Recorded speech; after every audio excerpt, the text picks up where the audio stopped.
जो भी मुजरिम मेरी अदालत में आएगा वो मुनासिब सजा पाएगा, इसलिए कोई भी मुझसे रहम की उम्मीद ना करे। किस तरह से परेशान करेंगे जिमी को? परेशानी से ही कहानी इंटरेस्टिंग होगी। Easy death is not an answer Jimmy. हमारे साथ बैडमैन भी हैं और जज साहब भी हैं, तो मुझे समझ में नहीं आ रहा कि हम इंटरव्यू करेंगे या मुकदमा करेंगे। जज साहब आप ही बताइए। जो भी मुजरिम मेरी अदालत में आएगा वो मुनासिब सजा पाएगा, इसलिए कोई भी मुझसे रहम की उम्मीद ना करे। नहीं, लेकिन सवालों में हम बिल्कुल भी जो है गुंजाइश नहीं छोड़ेंगे। अब आप पकड़ में आए हैं तो सवाल तो जो है वो बिल्कुल पूछे जाएंगे, और मुझे लगता है अदालत इस बात की इजाजत भी देगी कि सही सवाल जो है उन्हें पूछा जाना चाहिए। बिल्कुल बिल्कुल पूछिए, बिल्कुल। और गुलशन सर, आप साथ हैं तो सबसे पहले तो शुरुआत डायलॉग से होगी आपके, मतलब इसके बिना तो मुझे लगता है अदालत की कार्रवाई शुरू होनी ही नहीं चाहिए। ये जज साहब भी एग्री करेंगे? जी बिल्कुल। जी, आपकी सारी बात मैंने सुनी, उसे इंटरनलाइज किया, और अब आप ये कह रहे हैं कि नई आने वाली नए सीजन योर ऑनर पार्ट 2 का एक डायलॉग आपको सुना दिया जाए। जी बिल्कुल। उसका जो की डायलॉग है और जो जिस्ट भी है उसका, बहुत सारी सीजन की चीजों का, वो है जो मैं ईशान खोसला को बोलता हूँ, easy death is not an answer. Easy death is not an answer Jimmy. Easy death is not an option, sir. Not an option. अच्छा, जिमी तो जज साहब बने यहाँ पे। इस बार ये जज साहब क्या करने वाले हैं वो जिमी पे आते हैं, लेकिन सर आप योर ऑनर में क्या कुछ किस तरह से परेशान करेंगे जिमी को? क्योंकि आप अगर हैं तो परेशान तो करेंगे, ये तो तय है। बिल्कुल जी बिल्कुल। वो परेशानी से ही कहानी इंटरेस्टिंग होगी। परेशानी से कहानी होगी। परेशानी से ही कहानी इंटरेस्टिंग होगी। परेशानी से ही एक जो एक पिता की तकलीफ है, दर्द है अपने बच्चों को बचाने का, वो एनहांस होगा। परेशानी से ही थ्रिल पार्ट बढ़ेगा, और परेशानी से ही क्या कहते हैं कि जो सारी ऑडियंसेस चाहती है कि ईशान खोसला अपने बच्चे को किसी तरह से बचा ले, जिसके लिए वो मतलब हर कोशिश, हर यत्न कर रहे हैं। तो परेशानियां छोटी मोटी नहीं होंगी, बहुत बड़ी होगी, भारी होगी, तकलीफदेह होगी, और कोई गारंटी नहीं है कि ये बचा पाएंगे अपने बेटे। कोई गारंटी नहीं, ये तो आपको देखने के बाद ही पता चलेगा। और एक बात और बता दूं आपको मैं कि जी, ये मेरी न सिर्फ योर ऑनर सीजन 2 में एंट्री है, ये मेरी ओटीटी की सीरीज में पहली एंट्री है। मैंने किसी ओटीटी किसी सीरीज में काम नहीं किया। तो जी, और चूंकि बात आपने ईशान खोसला की है कि जो कहानी के, समझ लीजिए कहानी का जिस्ट है, कहानी का निचोड़ है, वो है कि एक पिता कुछ भी करेगा अपने बच्चे को बचाने की। हर पिता करेगा, हर पेरेंट करेगा, पिता माँ सब करेंगे, हर बहन भाई करेगा, हर इंसान जो दूसरे इंसान को प्यार करता है करेगा। ये एक ऐसा की इमोशन है जो क्या कहते हैं कि मेरे तो दिल को छू गया बहुत उससे। और मैं समझता हूँ कि ऐसा इमोशन है, इसमें कोई भी कंट्री का पेरेंट हो, कोई भी कंट्री का पिता हो, वो इसी प्रकार से रिएक्ट करेगा। वो कोरियन हो, जापानीज हो, इटालियन हो, अमेरिकन हो, कोई। अब सीजन 1 में हमने देखा कि किस तरह से जो जिमी ने जो कैरेक्टर प्ले किया है, किस प्रकार से वेरियस इमोशंस के थ्रू गुजरता है, वेरियस परेशानियों के थ्रू गुजरता है। एंड बहुत ब्रिलियंट एक्टिंग की है जिमी ने, बहुत बढ़िया एक्टिंग की है। एंड अब सीजन 2 है, तो लॉजिकली जो मेरा कैरेक्टर है गुरजोत पन्नू, गुरजोत जो है उसे लाया गया है कहानी के अंदर। और ये कुछ सीधी सी बात नहीं है कि बस वो तकलीफें बढ़ा दे रहा है, कहानी के अंदर जुड़ा हुआ है, वो परेशानियां, वो तकलीफें, पता नहीं वो क्या चाहता है इनसे। क्या वो इनके बच्चे को बचाने में मदद करना चाहता है, या के बच्चे को मार देना चाहता है, या क्या है उसकी need. So it will be a whole lot of very interesting, worth viewing, worth experiencing season. और मैं समझता हूं कि that people will enjoy this in the form of thrill, in the form of there's an entertainment, and also ये जो एक emotional तड़प है कि एक फादर के लिए उसका भी एक्सपीरियंस और मैग्नीफाई हो जाएगा मेरे कैरेक्टर के इस सीरीज में आने से। बिल्कुल, मूंछों पे ताव देते हुए जो है गुलशन सर ने चैलेंज कर दिया है जिमी को। और जिमी, ये तो आप भी मानते हैं कि सामने विलन दमदार ना हो तो हीरो की हीरोगिरी जो है वो खुश हो जाती है, मतलब मजा नहीं आता है कहानी का। अच्छा, योर ऑनर सीजन 1 काफी सक्सेसफुल रहा, तो जाहिर तौर पर जब एक सक्सेसफुल सीरीज का आप सीजन 2 लेके आते हैं और उसमें भी योर ऑनर और इसमें भी योर ऑनर, तो क्या कुछ अलग होगा? मतलब हर कोई कहता है कि नहीं ये बिल्कुल अलग है, लेकिन हम आपसे इस तरह से जानना चाहेंगे कि आपने कैरेक्टर के लिए क्या उसी का एक्सटेंशन है ये, या फिर इसमें एक अलग ही शेड देखने को मिलेगा हमें? देखिए, जिस चीज का पहला सीजन आ चुका हो उसके बारे में इतना वो तो डिटेल में जाने की तो जरूरत होती नहीं, क्योंकि वो कहानी जो है और वो किरदार जो है वो लोगों को देख चुके हैं पहले। और उस सीजन का उस सीजन का एक एंड जो है वो हो चुका है। वहां पर वो सीजन जहां खत्म हुआ था उसके 1-2 हफ्ते बाद सेकंड सीजन शुरू होता है। तो कुछ हफ्ते, 2 हफ्ते, 3 हफ्ते का गैप बीच में आया होगा जिससे कहानी शुरू होती है। तो it would be something like a 2 weeks later, 3 weeks later kind of a situation. और अब इन सब किरदारों का क्या हाल है और क्या क्या, तो बिशन खोसला ऑब्वियसली नोज कि भाई ऐसा है। उसका बेटा जो है वो जेल भेज दिया गया था, कस्टडी में भेज दिया गया था एंड ऑल दैट। तो कहानी वहां से शुरू होती है और वहीं से कुछ ऐसे खतरनाक किरदारों की एंट्री होती है, जैसे गुलशन जी का किरदार है, जो जिनके बारे में शायद आपने पहले उनका शायद सीजन 1 में जिक्र हुआ हो एंड ऑल दैट व्हाटएवर। ये सब चीजें होती तब हैं जब अगर कोई चीज अच्छा करती है और उसकी एक्सेप्टेंस अच्छी होती है, लोगों को पसंद आया होता है, तो मेकर्स की कोशिश ये होती है कि अगला वाला जो है उसको हम थोड़ा और बड़ा करें, उसकी स्केल को और बड़ा करें, उसमें और बड़े किरदार लेके आए और कहानी को और this thing. But at the same time this is based on a Israeli series, जो सबको पता ही है। और इजरायली सीरीज के कॉपीराइट्स लेके उसको हमारी लैंग्वेज में अडेप्ट करके इसको, इस कहानी को बनाया गया है। तो उनका उसके हिसाब से ही कहानी आगे बढ़ती है और वही किरदार हैं और उसी तरीके से निभाए गए हैं। ऑब्वियसली सिचुएशंस के हिसाब से उनकी किरदारों की रिएक्शंस जो है वो अलग होने वाली। लेकिन इस बार आपके किरदार के सामने चैलेंजेस ज्यादा होंगे?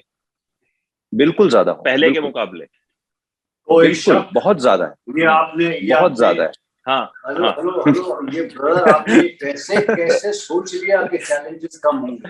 नहीं, इसीलिए तो बहुत ज्यादा होंगे, क्योंकि आप हैं, इसीलिए तो मैंने पूछा। तो गुलशन सर, आपने ओटीटी पे आने का फैसला क्यों किया? क्योंकि आपको तो मतलब हम सालों से, मतलब अभी सूर्यवंशी में भी हमने देखा, बहुत जबरदस्त आपका किरदार रहा उसमें भी। तो ओटीटी पे आने का फैसला, और खासतौर पे इस सीरीज का सीजन 2, आप फ्रेश सीरीज भी चूज कर सकते थे, तो ये पहली तो बात, ओटीटी पे आने का फैसला क्यों लिया? और योर ऑनर सीजन 2 से ही आपने क्यों सोचा कि चलो भाई ओटीटी पे एंट्री मारते हैं? सही कहा कि इस वक्त मेरी फिल्म सूर्यवंशी जबरदस्त थंडरिंग बिजनेस कर रही है सिनेमा हॉल में। मेरे कैरेक्टर कादर उस्मानी को बहुत सराहा जा रहा है और फैंस का बहुत प्यार मिल रहा है। ओटीटी में आना, ओटीटी में काम करना सभी एंटरटेनर्स के लिए आवश्यक बन गया है, बिकॉज बहुत सारा कंटेंट अलग होता है, बहुत सारी एक्टिंग का स्टाइल अलग है, राइटिंग अलग है, डायरेक्शन अलग है। और वो इसे कल ही किसी पत्रकार ने कहा तीसरा पर्दा, यानी कि बड़ा पर्दा टीवी को छोटा पर्दा, और ये तीसरा पर्दा। तीसरा तीसरे पर्दे पर भी आना बहुत जरूरी है। बहुत समय से बहुत सारे मित्र पूछ रहे थे, कह रहे थे कि आप तीसरे पर्दे पे कब आ रहे हैं, ओटीटी पे कब आ रहे हैं। मैंने कहा जब मुझे कोई सही चीज मिलेगी तो मैं हाँ करूँगा। बहुत सारे सीरीज ऑफर हुए, बहुत सारे सीरीज ऑफर हुए। मेरे दोस्त हैं हॉलीवुड के प्रोड्यूसर अशोक अमृतराज, उन्होंने फोन पर बात चलती रहती है, तो फोन किया, बोला कि what's happening, I said my big movie is released and this is happening, that's happening, and he said what about OTT?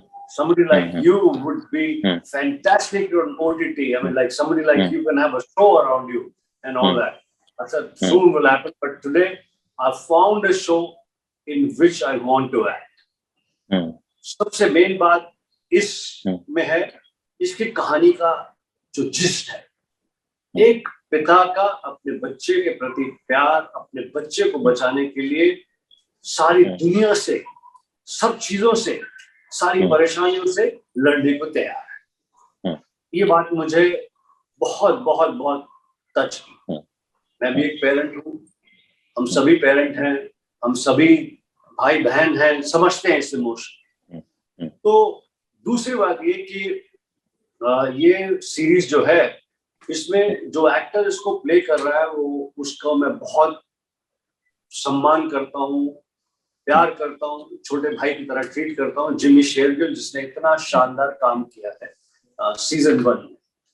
इस सीरीज का डायरेक्टर ई निवास is a national award winning director. National award winning, बिल्कुल। Tool picture में उसको national award मिला। बड़ा काबिल director, obsessed director, बहुत मेहनत करने वाला।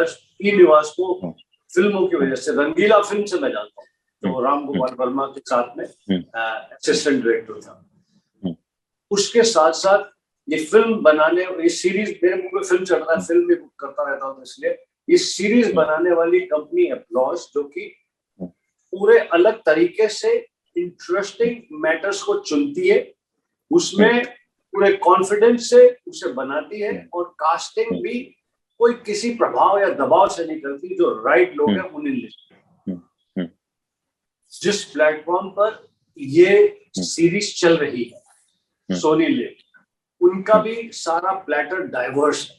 तो ये सारे के सारे एलिमेंट बहुत पॉजिटिव हो गए, और सबसे बड़ी चीज पॉजिटिव हो गई मेरा रोल।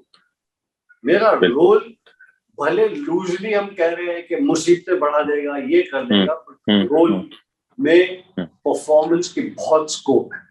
रोल बहुत इंटरेस्टिंग है, रोल में वेरियस शेड्स है, वेरियस डायमेंशंस है। हाँ, चूंकि हम लोगों को बात समझ में आ जाए, तो हम ये बता देना चाहते हैं कि ये फॉर श्योर है कि विशन खोसला की जिंदगी में जो आपने टीजर में आग देखी ना, वो टीजर के अंदर जो बीच में आग लगी हुई है, वैसी आग गुरजोत जरूर लगा देगा, और कोई गारंटी नहीं है कौन बचेगा, कौन रहेगा, कौन नहीं रहेगा।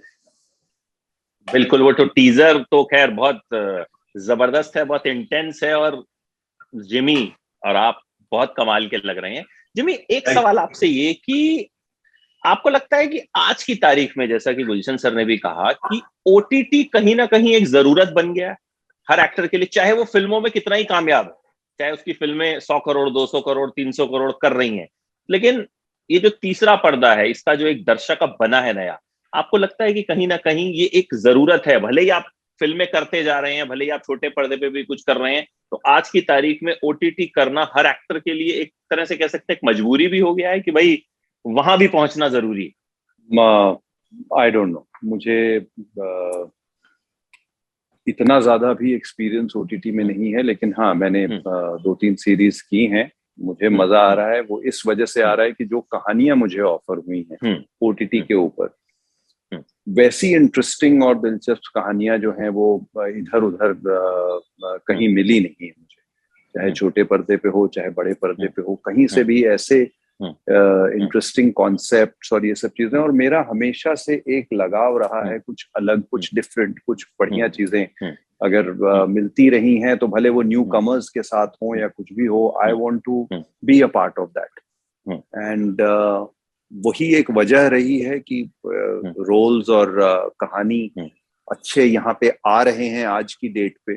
तो मुझे लगता है ये एक रीजन है जो एक्टर्स इस टाइम पे मे बी इंटरेस्टिंग कैरेक्टर्स करते रहे हैं फिल्मों में, या फिल्मों में लीड रोल्स भी करते रहे हैं, लेकिन कहीं ना कहीं उन्हें ऐसा लगा है कि यार यहाँ पे कुछ अलग आ रहा है, ये कुछ अलग मजेदार कहानियां आ रही हैं, ऐसी कहानियां जो सुनाई जानी चाहिए।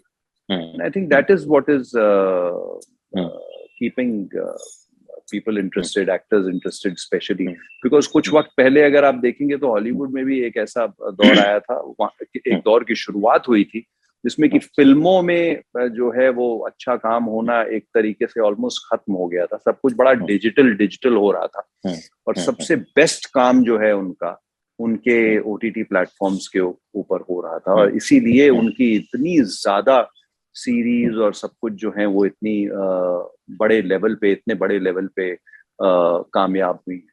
तो कुछ एक एक्सपीरियंस इसकी शूटिंग के दौरान आप दोनों से ही जानना चाहूंगा, ऐसा वाकया कुछ मजेदार, क्योंकि उसके बिना, क्योंकि अक्सर फिल्मों की शूटिंग में कई किस्से, कई कहानियां बनते हैं जरूर, तो गुलशन सर आपसे भी और जिमी आपसे भी, कि क्या कुछ ऐसा रहा जो लगे अब यादगार रहेगा कि अच्छा हाँ, योर ऑनर सीजन 2 शूट किया था तो ऐसा हुआ था? सर दो बातें। एक तो मैं 2 बातें ऐड करना चाहता हूँ, मैं जहां पर जिमी ने खत्म किया कि क्या OTT में काम करना जरूरी है, मैं उसमें एक बात ऐड करना चाहता हूँ कि जिस प्रकार का जो काफी हद तक जिमी ने बात कही, very diverse content, different kind of writing एक टैलेंट को मिलती है, चाहे वो एक्टर हो, डायरेक्टर हो, DOP हो, कोई भी हो। दूसरी बात ये कि इसमें स्टारडम अलग तरह की, for example let's say family man Manoj Bajpayee जो है, उससे आइडेंटिफाई किया जाता है, ग्रेट एक्टर, वंडरफुल पर्सन, के उसकी एक सीरीज है, ठीक है जी। Now special ops, there are so special ops उनकी अभी हाल ही में उनकी भी आई है वो सीरीज, और वो भी बड़ी जबरदस्त चल रही है। बहुत सारे एक्टर्स हैं जिनकी पहचान उस सीरीज के साथ जुड़ गई, ठीक है। बहुत सारे और भी कमाल के एक्टर हैं जिनके बारे में मैं नाम नहीं कह पा रहा हूँ। तो उन सब एक्टर्स को ऐसा जबरदस्त मटेरियल जो कि फिल्मों में कम मिलता है, नहीं मिलता, हर रोज नहीं मिलता, वो OTT पर मिला और उन्होंने अपनी काबिलियत की छाप छोड़ी, डायरेक्टर भी, राइटर भी, एक्टर्स भी।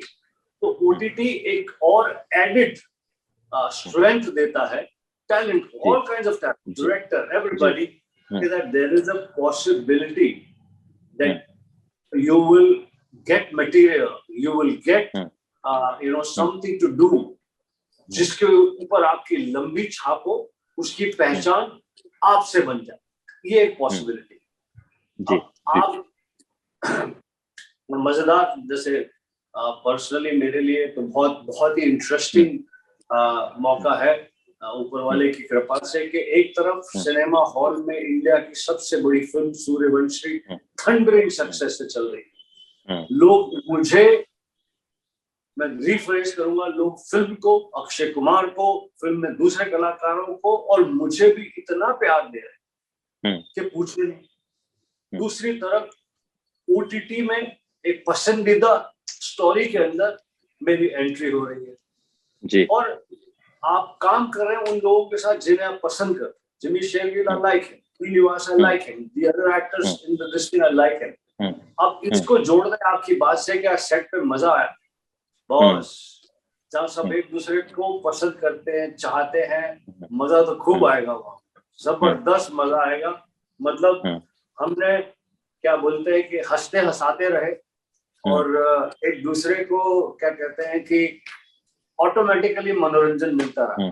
जिमी इसके बारे में ज्यादा बता सकता है, क्योंकि सुबह बिल्कुल जिमी से भी जानना चाहेंगे। और आपने गुलशन सर से डायलॉग सुने नहीं सुने सेट पे लोगों ने, क्योंकि इनके डायलॉग्स बड़े धमाकेदार होते हैं। हम भी अभी रिक्वेस्ट करेंगे टुवर्ड्स द एंड की कुछ सुना दें। तो जिमी, वहां पे सेट पर क्या कुछ मस्ती हुई, क्योंकि वक्त भी जो है बहुत कम है। जिस सेट पे गुलशन जी हो वहाँ एंटरटेनमेंट तो होना ही होना है। सुबह आते सार जब ये अपनी वो गाड़ी में से डीवीडीज निकलवाते थे और सबको अपनी फिल्मों की बांटते थे, कभी किसी फिल्म की कभी किसी फिल्म की, ये लो ये देखना, ये लो ये देखना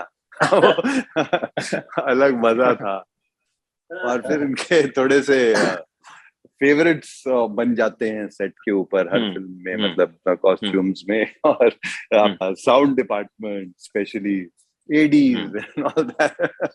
तो फिर उनके साथ जो इनका मजा, एक जैसे ही शॉट ओके हुआ उसके बाद फिर इनकी एक अलग कहानी जो है उनके साथ एक एंटरटेनमेंट शुरू हो जाती थी। और तो आई थिंक अलग एंटरटेनमेंट, इवन दो बड़ा हम लोग खुद कहानी बने हुए थे इस कोविड के अंदर काम करते हुए, मगर still to have people like him to entertain you in these kind of situations also, और बड़े प्यार से अपना मास्क वास्क लगा के गुलशन जी जो हैं वो शुरू हो जाते थे अपनी एंटरटेनमेंट के साथ। तो मेमोरेबल था, मजा था। मुझे लग रहा है कि इतने अजीब और टफ टाइम्स में हम लोगों ने शूट किया, लेकिन फिर भी शूटिंग कब खत्म हो गई पता नहीं लगा। I think that credit obviously I would give it to one man and that is Gulshan ji. बिल्कुल, सबको अपना आशिक बना लेते हैं। आपको हाँ, आपको सर शायद गुलशन सर पता नहीं होगा, मैं कई साल पहले आपसे मिला था, आप हमारे चैनल में आए थे जब मैं एबीपी में नहीं किसी और चैनल में था, तो 5-7 मिनट की हमारी इंटरेक्शन रही थी और वो मुझे आज तक याद है, क्योंकि उन्होंने 5-7 मिनट में मतलब जिसने जो कहा था ना कि हाँ सर ये, तो मतलब वो सबको अपना दीवाना बना के चले गए थे। मतलब वो जो विलन वाली इमेज थी ना हमारे दिमाग में, वो चली गई थी कि यार ये कहाँ बैड मैन कैसे, is a very good man. तो लास्ट में सर, क्योंकि बातें तो बहुत सारी हैं लेकिन समय की कमी है, तो गुलशन सर आपका वो बैड मैन वाला डायलॉग तो मैं जरूर, पर्सनल मेरी रिक्वेस्ट है, इसके अलावा कुछ और भी अगर आप डायलॉग सुनाना चाहें तो उसी से हम एंड करना चाहेंगे इस कॉन्वर्जेशन का। जी, पहली बात तो ये कि बैड मैन जो आप कह रहे हैं वो बैड मैन उस बैड मैन टाइटल को लोगों ने इतना प्यार दिया कि आज बैड मैन लिटरली, पहले मेरा सेकंड नेम था पर्यायवाची था, अब वो एक ब्रांड बन चुका है। बिल्कुल, मेरी ऑटोबायोग्राफी का नाम है बैड मैन। मेरी ऑटोबायोग्राफी जो हिंदी में आ रही है, मैंने उनसे कहा नाम तो बदलो, उन्होंने कहा नहीं बैड मैन। गुजराती में आ रही है, उसमें कह रहे हैं नहीं कोई नाम नहीं बदलेंगे, ओनली बैड मैन। वायाकॉम 18 ने एक फिल्म बनाई है बैड मैन, और उसके साथ साथ क्या कहते हैं कि there is a natural products making company has launched a men's grooming products called Badman का एक म्यूजिक वीडियो है। तो आप जिस तरह से आपने अफेक्शन लिया, फैंस ने सबने बैडमैन को इतना अफेक्शन लिया, बैडमैन लाइक आगे बढ़े जा रहा है। इसलिए तो डायलॉग क्या भाई, वो तो छोटी सी वो थी, मुझे तो सुभाष घई जी ने सुनाया ऐसा था, मेरे को रोल सुनाने के लिए बताया, रोल सुनाया ही नहीं, नाश्ता खिलाया, सब किया, हाथ लिफ्ट तक छोड़ने आया, बोला सर मेरा रोल क्या है? बोला तुम्हारा रोल है every time you come on screen you से बैडमैन, बैडमैन। तो मैंने कहा कि सर ये रोल है? बोला हाँ ये रोल है, तुम जब स्क्रीन पे आओगे बस बैडमैन बोलो। ये उनका क्या कहते हैं कि फॉरवर्ड थिंकिंग थी, उनका विश्वास था, उनका विजन था, किस तरह से उन्होंने इस रोल को यादगार बना दिया।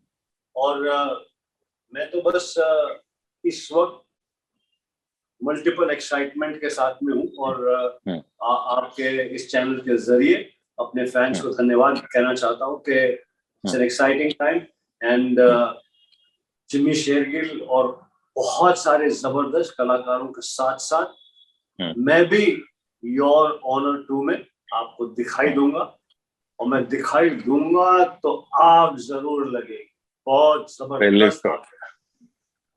बिल्कुल बिल्कुल, जिमी ध्यान से देख रहे हैं कि हाँ ठीक है, उस आग को बुझाना तो मुझे ही है सीरीज में। नहीं, मैं सर की वो सारी जो ऑटोबायोग्राफी की कॉपीज पीछे पड़ी हैं, मैं उनको देख रहा था। यस सर, एक बार उसका कवर दिखा दीजिए सर, एक बार। हाँ सर दिखा दीजिए, और मैं तो चाहूंगा कि अगर बैडमैन, हाँ यस यस, मैं तो चाहूंगा कि सर अगर समय निकालें आप, तो जब भी हम इस बायोग्राफी पर भी एक इंटरव्यू करना चाहेंगे। मैंने रिक्वेस्ट भी की थी, लेकिन आपके पास समय की थोड़ी कमी थी। उन्होंने कहा नहीं, मैंने कहा अलग अलग करते हैं तो will have lot more talks about your journey and all. तो उस पे भी कनेक्ट करेंगे। जिमी, आपसे भी रिक्वेस्ट रहेगी और गुलशन सर से भी। फिलहाल योर ऑनर के लिए आपको बहुत बहुत शुभकामनाएं। उम्मीद है छा जाएगी, सीजन 1 से भी ज्यादा छा जाएगी। और गुलशन सर का तो एक इसमें अलग पुट होगा ही। तो wish you all the very best. Thank you so much. Thank you so much. Thank you, sir.